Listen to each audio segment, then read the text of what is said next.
مکے کے بڑے بڑے سردار رات کی تنہائی میں حضرت ابو طالب کے گھر آئے، کہنے کہ ہم تیرے بھتیجے محمد سے کوئی بات کرنا چاہتے ہیں۔ سرکار حضرت عمران نے کہا بیٹھو میں بلاتا ہوں۔ رسالت میں آپ کو بلایا، کیا کہنے ابو طالب تیری عزت کے، جس کے بلانے پہ نبی آیا کرتے ہیں۔ ہائے ہائے ہائے ہائے ہائے ہائے،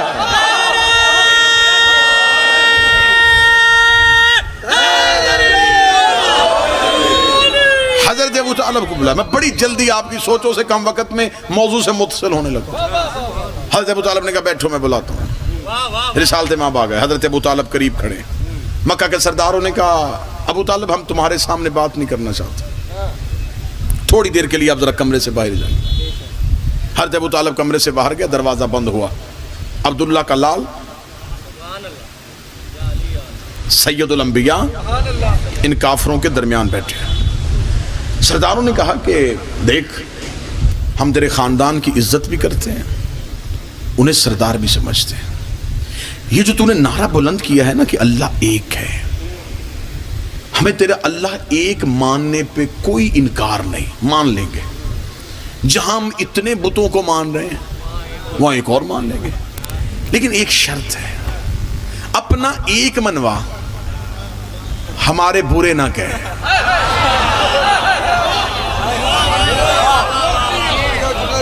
حضور ذرا دیکھیے گا، پہلے دن سے کفر کا مزاج دیکھیے گا، ذرا کفر کا مزاج دیکھیے گا۔ انہوں نے کہا جی اپنا منوا، پنجابی میں بات کہوں گا زیادہ، ساڑھے انو کچھ نہ آکھ، یعنی کہ اس کو اگر اردو میں ڈھالوں تو پھر یہ کہے گا کہ تولا کر،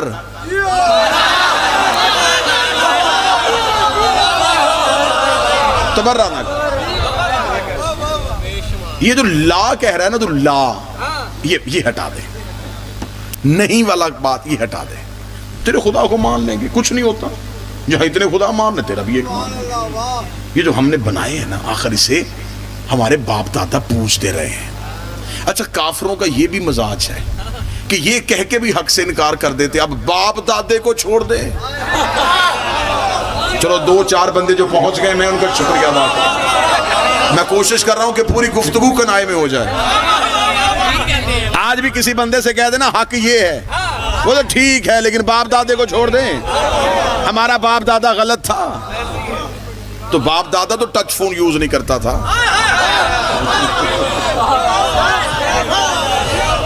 تو آپ کے ہاتھ میں کیوں ہے؟ اب وہ آج کہتے ہیں یہ تھوڑا عرصہ پہلے یہ باتیں شروع ہوئی ہیں، یہ علی ولی اللہ اب شروع ہے، اس دور میں کب تھا؟ اچھا کیا آپ کہتے ہیں کہ تحقیق کا دروازہ بند ہے؟ کیا تحقیق نہیں ہو رہی؟ جہاں ہر شعبے میں تحقیق ہو رہی ہے، کیا وہاں مذہب پہ تحقیق نہیں ہو رہی؟ کیا وہ جو حدیثیں جو چھپا لی گئی ہیں اب وہ خدائی سے نکل نہیں رہی؟ بھئی اس دور کے تقاضے اور تھے، وہ دور اور تھا، وہاں ہمارے علماء اکرام سنی کو شیعہ کر رہے تھے، میں ٹھیک کہہ رہا ہوں جی؟ غیر مذہب کو شیعہ کر رہے تھے، انہیں کیا پتا تھا کہ گھر میں ہی آگ لگ جائے گی؟ وہ تو بیرونی سرحدوں پہ کھڑے تھے، وہ دور یہ تھا ہی نہیں کہ ان موضوعات پہ بحث ہوتی۔ آج کہتے ہیں جی آج ان کو پتا چل گیا، اتنا عرصہ پہلے یہ سارے کہاں تھے؟ تو آپ کو کب کہا ہے کہ یہ علی ولی اللہ کو 2020 کا مسئلہ ہے؟ یہ غدیر کا مسئلہ ہے۔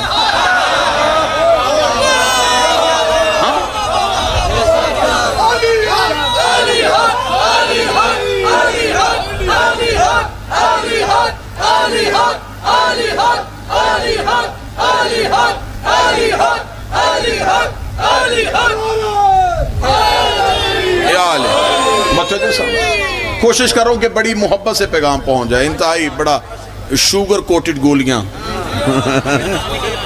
جو بڑی آسانی سے نگلی جا سکیں، جس پہ کوئی بھی دل میں خرابی نہ ہو، معدے میں بد ہضمی نہ ہو، آسانی سے ہو جائے۔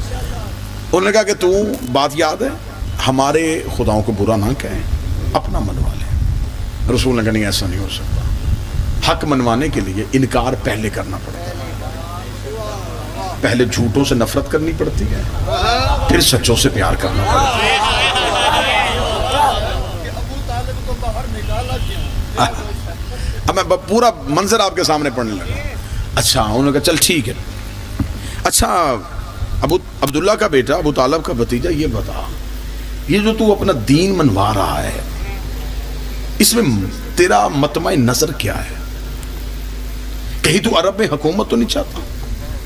اگر تیرا مطالبہ عرب میں حکومت کرنا ہے, ہم یہ عام افراد نہیں بیٹھے آئے, ہم ایک ایک بندے کے کہنے پہ کئی قبائل ہیں, ہم اکٹھے ہو کے تجھے لکھ کے دیتے ہیں, ہم تجھے حکومت بھی دیں گے. جسے موضوع کی ابتدا یاد ہے کہ اللہ کی حجت کو حکومت کی ضرورت نہیں, ہم تمہیں حکومت بھی دیں گے, اور اگر حکومت سے بھی راضی نہ ہو عرب کے بڑے گھر سے رشتہ بھی دیں گے. یہ شروع سے کافروں کی عادت تھی, وہ اکثر رشتے دے کے منوانے کی کوشش کیا کرتے.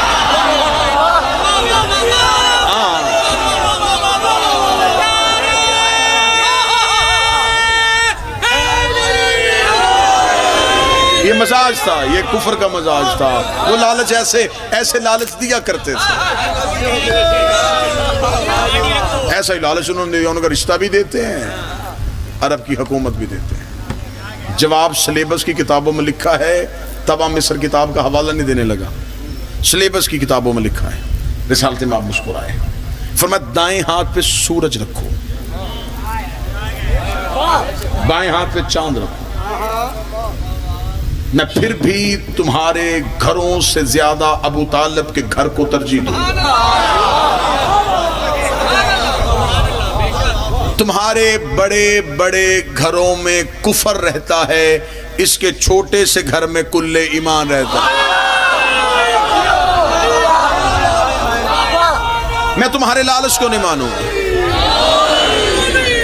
لے جی پہلی حجت کائنات کے رسول کے سامنے, حکومت آئی لالچ بن کے, نبی نے ٹھکرایا. تخت بھی نہیں لوں گا, رشتہ بھی نہیں لوں گا. بس یہ جملہ ذہن میں رکھنا, تخت بھی نہیں لوں گا, رشتہ بھی نہیں لوں گا. انہوں نے کہا چل ٹھیک ہے, تو نے بہت بڑی آفر ٹکرائی ہے, یہ عام نہیں تھی. تخت دینا, بڑے گھر کا رشتہ دینا, انکار کر دیا تو نے. اب ہم مقابلہ کریں گے. رسول نے کہا کہاں مقابلہ کرو گے, یہی لالچ لے کے پھر بھی تم ہمارے گھر آؤ گے. ہم تخت بھی ٹھکراتے ہیں, ہم تاج بھی ٹھکراتے ہیں.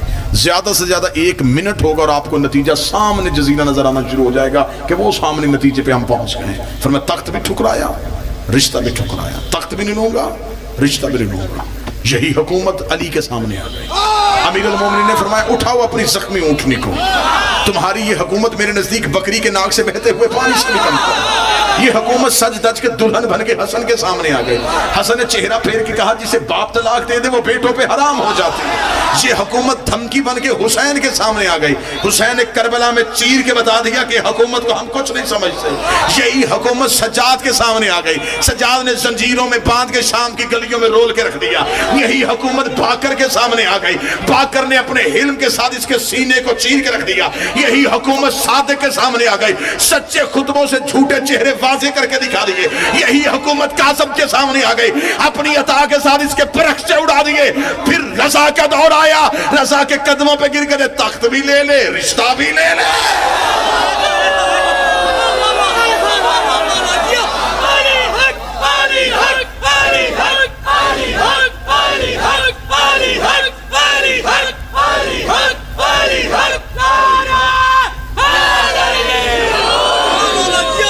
تخت بھی لے لے,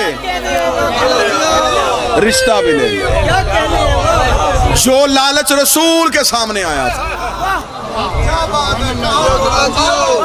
8ویں امامت کا دور آیا, بندے وہی, نام تبدیل, لیکن صرف فرق بن گیا. اس دور میں کافر تھے, آج مسلمان بن گئے. لالچ نہیں بدلا, وہی لالچ آ کے پھر دینا شروع کر دیا. ہم تجھے رشتہ بھی دیتے ہیں, ہم تجھے تخت بھی دیتے ہیں. امام رضا علیہ السلام کے سامنے لالچ آ گیا, کیونکہ یہ 11 زکات گزرا ہے, تو میں بالکل اسے علمی خیانت سمجھوں گا کہ دن بھی مجھے آج کا ملے اور میں شہنشاہ کی دہلیز میں سجدہ کروں. مالک سے کہا گیا کہ رشتہ بھی لے لیتا. اب بعض ہماری قوم کے بچوں کو یہ کہہ کے گمراہ کیا جاتا ہے کہ مامون محب اہل بیت. نہیں، ہارون کے دو بیٹے امین اور مامون، ایک ہی ماں کا تعلق عرب سے تھا، ایک ہی ماں کا تعلق عجم سے تھا. دونوں بھائیوں میں آپس میں حکومت کے لیے لڑائی اور جنگ بھی ہوئی تھی. مامون یہ چاہتا تھا کہ میں کوئی ایسا فعل سرزد مجھ سے ہو جس سے دنیا میری طرف راغب ہو، مسلمان میری طرف زیادہ آئیں. وہ چاہتا تھا کہ ہم پہ الزام ہے کہ ہم اہل بیت سے پیار نہیں کرتے.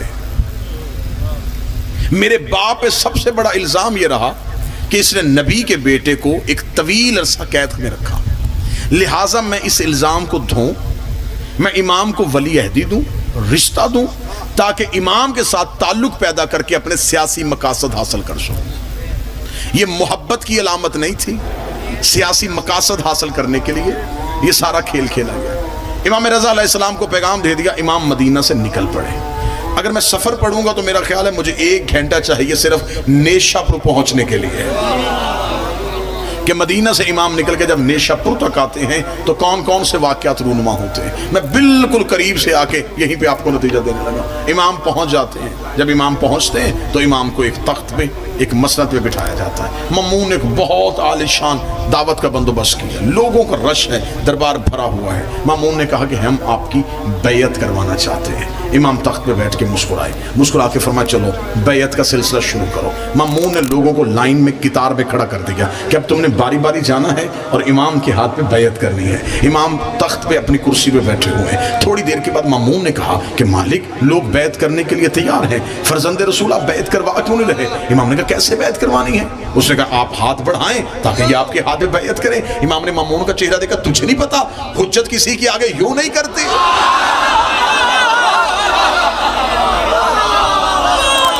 ذرا پہلا حملہ دیکھیے گا، پہلا ہی حملہ، پہلا حملہ ابھی یوں تخت پہ بٹھایا ہے، پہلا حملہ حکومت پہ امام نے کیا کیا.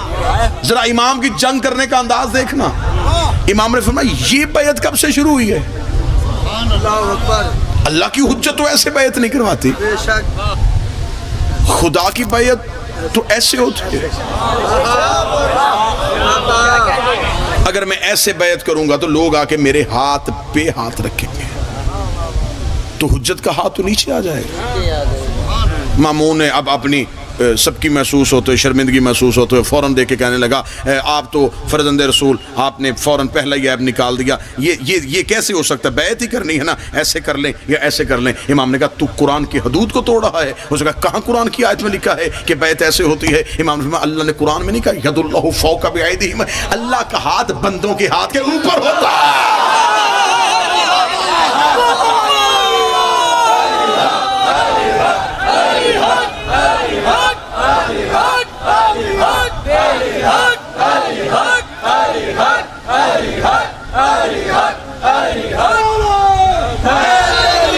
یہ بیعت کا جو سلسلہ، بسم اللہ سے، یہ جو بیعت کا سلسلہ ہے یہ خلافت والوں کا ہے. اس کا آغاز سقیفے سے ہوا تھا. ووٹ ایسا ہی مانگا جاتا ہے نا،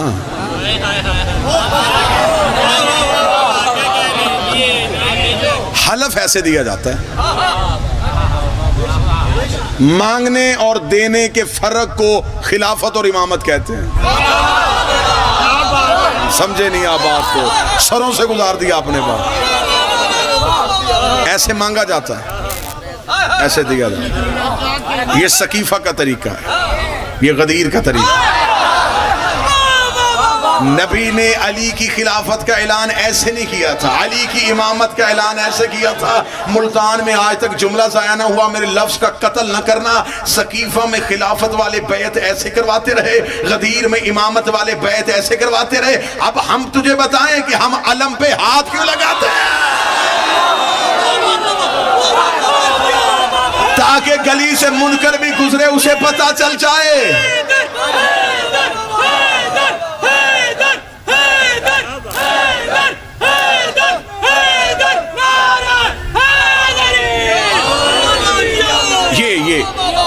یہ جو طریقہ ہے یہ طریقہ امامت کا نہیں. بسم اللہ صلی اللہ، امامت کا طریقہ یہ ہے.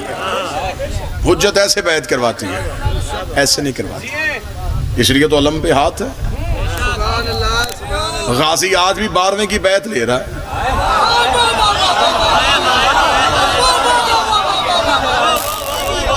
الیکشن کے دن میں آئے نا اور امیدوار گلیوں میں ووٹ مانگنے کے لیے نکلے ہوتے ہیں. ہر دروازے پہ ڈور ٹو ڈور کمپین ہو رہی ہوتی ہے. ایک دروازہ دستک دینے سے پہلے بھی یوں اوپر دیکھتے ہیں. امیدوار پیپلز پارٹی کا ہے, جھنڈا مسلم لیگ کا لگا ہوا, دروازے پہ دستک دے گا؟ وہ دروازہ چھوڑ دیتے ہیں. انہیں پتہ چل جاتا ہے کہ انہوں نے جب جھنڈا ہی لگا دیا ہے نا,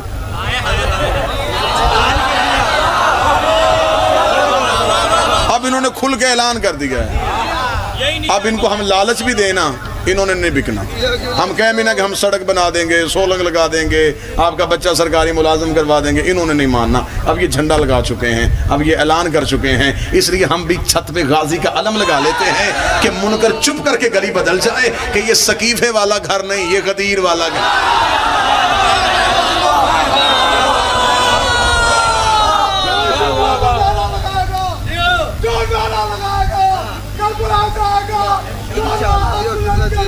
بسم اللہ کرو.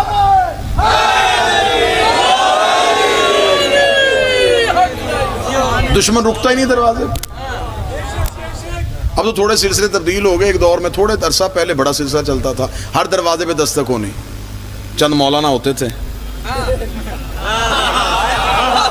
حضور شام کو ذرا مسجد میں آئیے گا, تھوڑی اللہ کی باتیں, دین کی باتیں, میٹھی میٹھی باتیں, مدنی کی باتیں.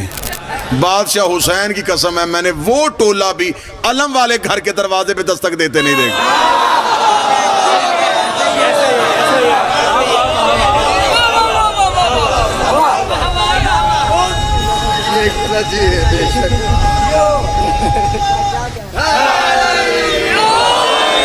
انہیں پتہ ہے کہ انہیں میٹھی میٹھی لالچ کیا, ہم نے انہیں میٹھی میٹھی سنانے کا لالچ دینا ہے, انہوں نے 2-4 کڑوی کڑوی سنا دے رہے.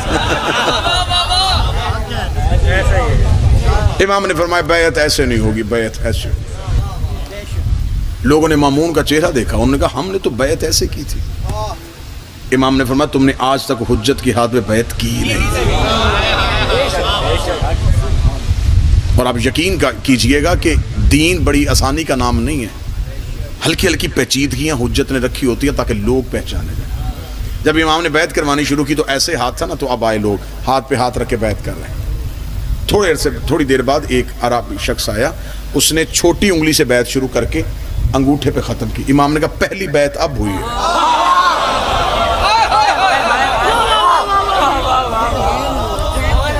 یہ دین میں چھوٹی چھوٹی تبدیلیاں ہیں نا, کہ آپ ہلکی سی بھی, تھوڑی سی بھی آپ اس کو تبدیلی کر دیں گے تو آپ دین سے نکل جائیں گے. آپ نماز فجر کی واجب رکعتیں 2 پڑھیں, آپ عشق میں تیسری تو نہیں پڑھ سکتے. امام نے فرمایا کہ بیعت یہاں سے نہیں کرتے, یہاں سے کرتے. اور یہ ہاتھ پہ ہاتھ رکھنا جو یہ کس بات کی علامت؟ ہاتھ پہ ہاتھ رکھنا یہ ہے کہ تو مولا پھر حکم فرمایا ٹکسال کو سکہ ڈالے. اب سکہ ڈال کے امام کے سامنے آ گیا, تشت میں رکھ کے پیش کیا گیا. مامون نے سر جھکا کے کہا کہ اگر آپ نے اس لیے تبدیل کروایا ہے کہ اس پہ عیسائی مذہب کی تبلیغ ہے, تو ہم بھی ایسا کرتے ہیں, اس سکے پہ خانہ کعبہ کی تصویر بناتے ہیں. یا پھر نہیں اچھا مولا لا الہ الا اللہ لکھوا, اس پہ کیا لکھے؟ امام نے فرمایا سکہ میں نے اپنی مرضی سے نہیں بدلا, کیونکہ میں اللہ کا نمائندہ ہوں. حکم الہی کے تحت سکہ تبدیل ہوا ہے, لکھا بھی حکم الہی کے تحت جائے گا. کتابیں چاہو گے تو ممبر بھر دوں گا کتابوں کے ساتھ. اسے کہا مولا پھر اس میں کیا لکھا جائے؟ امام نے کہا جو اللہ کا حکم ہوگا. امام نے سکہ ہاتھ پہ رکھا, اپنی انگشتری سے مہر لکھائی, سکے پہ لکھا تھا علی ولی اللہ.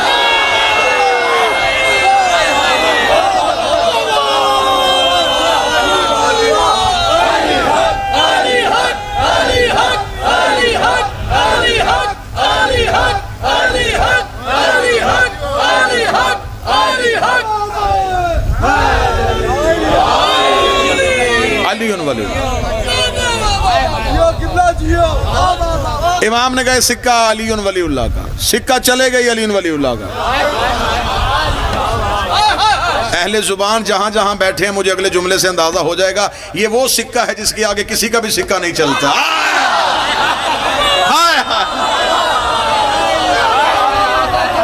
یہ وہ سکہ ہے. جس کے آگے کوئی بھی سکہ نہیں چلتا۔ امام فرمایا یہ سکہ تقسیم کر دو۔ اب سکہ اسلامی ممالک میں جانا شروع ہو گیا۔ یہ تھا مصلحت امامت کہ جو علی لفظ برداشت نہیں کرتے تھے،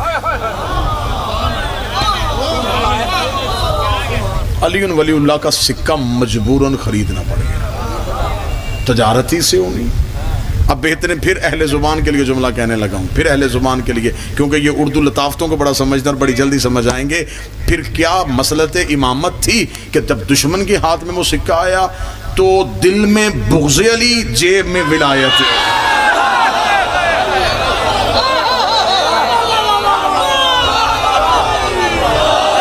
دل میں بغض علی، جیب میں ولایت۔ دل میں علی کی دشمنی، جیب میں علی کا مال۔ یہ ابھی تک روش چل رہی ہے۔ مولا حسین عزت عطا فرمائے تھے، یہ روش بدلی نہیں ہے، یہ ابھی تک چل رہی ہے۔ جن کی دشمنی، جیب میں انہی کا مال۔ اسے کہتے ہیں انہی کا کھا کے۔ سکہ تقسیم ہو گیا، دشمن اس سے نفرت کرتے تھے، جو علی کے محب تھے وہ اسے قیمت سے زیادہ قیمتی سمجھتے تھے۔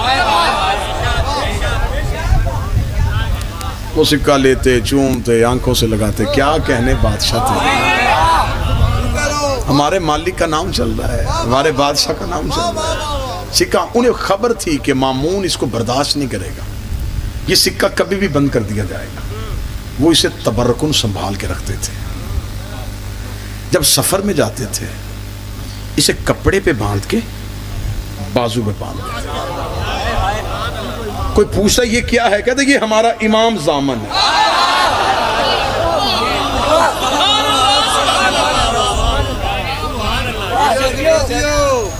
اور اس امام زامن کی ایک اور نشانی یہ تھی کہ کیونکہ اس دور میں مولا علی کی محبت چہروں سے نہیں پتہ چلتا تھا، بندے روپ بدل کے تھے۔ کسی کے اندر لینا ہونا تو اس کے قریب بیٹھ کے باتیں کرنی، اس کا اندر لینا، پھر دربار میں جا کے اطلاع دینی کہ یہ علی سے پیار کرتا ہے۔ اب محبوں کے درمیان آپس میں ایک دوسرے کی نشانی یہ تھی کہ کسی دوسرے شہر میں گئے ہوتے، کسی دوسرے ملک میں گئے ہوتے، وہ اپنی شناخت سکے سے کرواتے تھے۔ آج بھی یہ سوائے علی سے محبت کرنے والوں کے کسی بازو پہ نظر نہیں آئے۔ امام نے سرکاری حکم نامہ پاس کر دیا، اب امام کی ولی عہدی ہے، لوگ آتے ہیں امام سے ملتے ہیں، ملاقات ہوتی ہے۔ موضوع پسند ہے یا نہیں پسند؟ بس دو چار یوں معلوماتی باتیں آپ کے حوالے کر کے میں بتا۔ امام نے مامون رشید سے ایک بات کہی، امام نے کہا ایک بات طے کر لیتے ہیں، کیونکہ تجھے میرا دربار میں بیٹھنا مجھے خبر ہے کہ تجھے اچھا نہیں لگتا، ایسے کرتے ہیں حکومت کے معاملات میں نہیں بولوں گا، مذہب کے معاملات میں تو نہیں بولے۔ حکومت کرنی ہے کر، واہ واہ کرا، پروٹوکول لے، تعریفیں کروا، خوش آمدیں کروا، مجھے کوئی غرض نہیں۔ مذہب میں تبدیلی نہیں کرنی، کیونکہ تو مذہب کو جانتا ہی نہیں، لہذا مذہب کے معاملات میں دیکھوں، حکومت کے معاملات تو دیکھا۔ اس لیے جو ہی کوئی حکومت سے ریلیٹڈ بات آتی وہ مامون بتاتا، جب مذہب سے بات آتی پھر امام آنے۔ اب مامون کو اچھا نہیں لگ رہا تھا کہ جب وہ بیٹھتا تھا تو صرف چند خوش آمدید، جب امام بیٹھتے دربار بھر جاتا، مولا آ گئے، مولا آ گئے، مولا آ گئے، مولا آ گئے، مولا۔ اب ظاہری طور پہ وہ حاکم تھا جسے گفتگو کا ابتدائیہ یاد ہے، یعنی کہ روش یہ بن گئی تھی کہ مامون جسموں پہ حکمرانی کر رہا تھا۔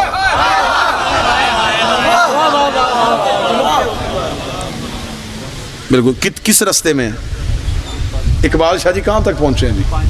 اچھا ٹھیک ہے۔ اور امام جو ہے وہ دلوں پہ حکمرانی کرتا تھا، ٹھیک ہے جی، بور تو نہیں ہو رہے؟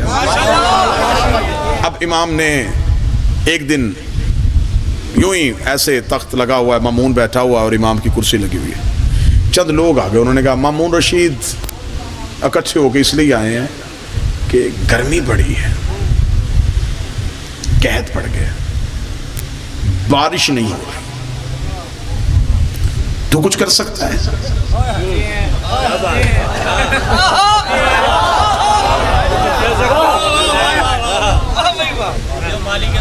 اس نے کہا جی ہاں وہ کر سکتے ہیں، ادھر جاؤ،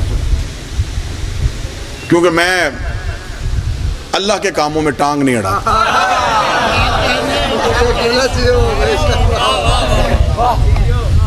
امام کی طرف لوگ آ گئے، فرزند رسول بارش نہیں ہو رہی۔ فرمایا تو پھر مالک بارش ہو سکتی ہے؟ فرمایا ہم جو چاہیں وہ ہو سکتا ہے۔ ہوئے ہوئے ہوئے ہوئے ہوئے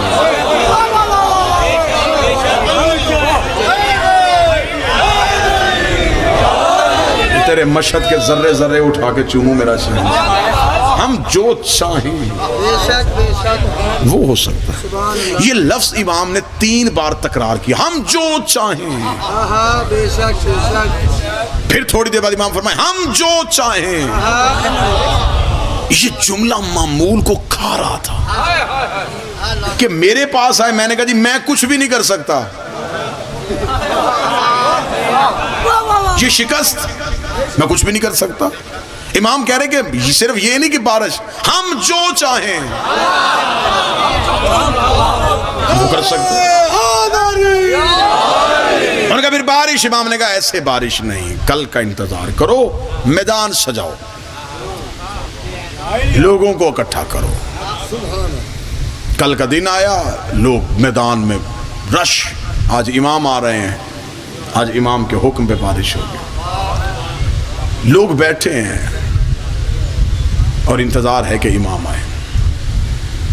میں مشہد کی طرف منہ کر کے اپنے مالک سے پوچھتا ہوں، مالک آپ امر الہی ہیں، بارش بھیجنی تھی اسی وقت بھیج دیتے، یہ کل کا وقت کیوں دیا؟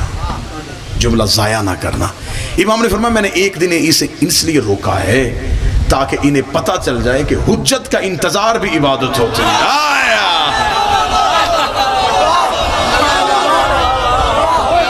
یہ انتظار والی عبادت لے۔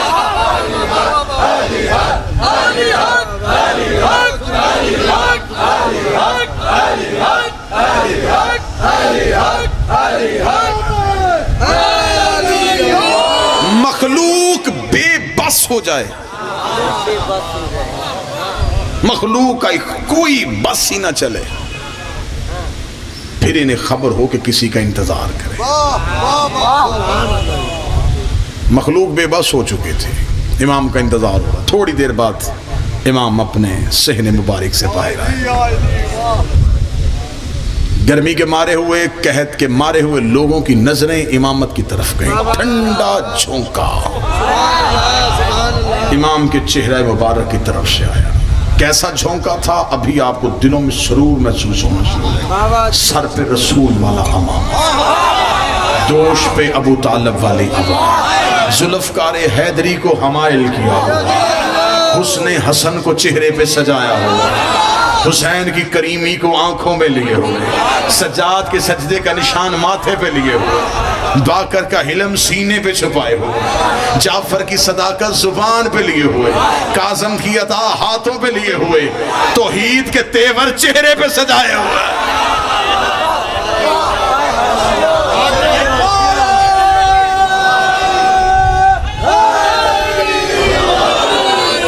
مخلوق نے صفیں چیرنی شروع کی۔ امام آ گئے، امام آ گئے، مسیح آ گیا، مشکل کشا آ گیا، حاجت روا آ گیا، والی آ گیا، مالک آ گیا، بادشاہ آ گیا۔ امام صفوں کو چیرتے ہوئے مخلوق کے بالکل درمیان آئے، یوں آسمان کی طرف نگاہ کی، اپنی انگلی کا رخ بدلا، یوں ہاتھ آسمان کی طرف، بار الہا ان پہ رحم فرما۔ یہ کہہ کے امام نے دونوں ہاتھ کی ہتھیلیوں کی آسمان کی طرف کیا، بارش بھیج، انگلیوں کے ساتھ بادل چلے۔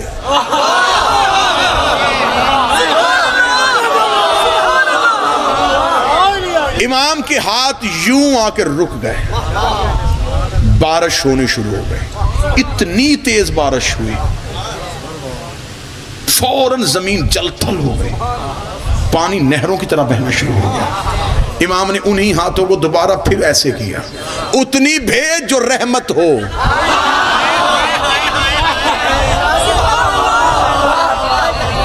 یہ کیا تھا؟ طاقت امامت. اگر ہاتھ یوں ہی رہتے قیامت تک برستی رہتی. بارش وہیں پر رک گئی. مخلوق خوش, علی علی کی صدائیں, درود کی آوازیں, واہ رضا واہ رضا. کیا کہنے محمد کا بیٹا.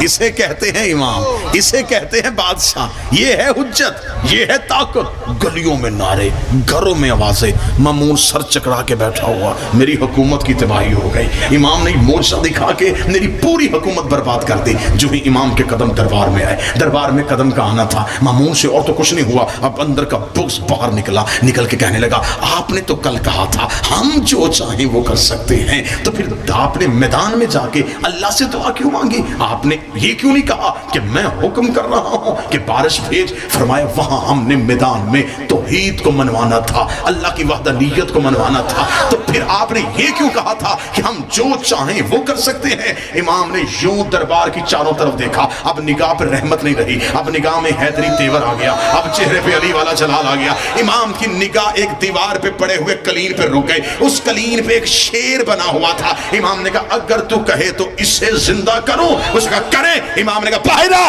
اتنا کہنا شیر چنگھاڑتا ہوا قلین سے باہر آیا. مامون تخت پہ چڑھ گیا. یہ کیا کیا؟ فرمایا ہم جو چاہیں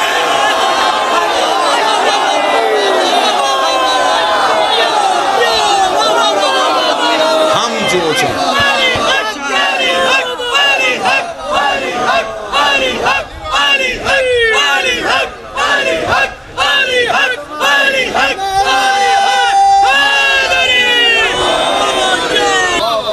اب بالکل ایک جملے میں کہانی بند کرنے لگا ہوں. جو میدان میں کیا وہ الوہیت تھا, جو دربار میں کیا اسے ولایت کہتے ہیں. وہاں اللہ منوایا, دربار کے اندر میرے 8ویں شہنشاہ نے اپنا اختیار منوایا.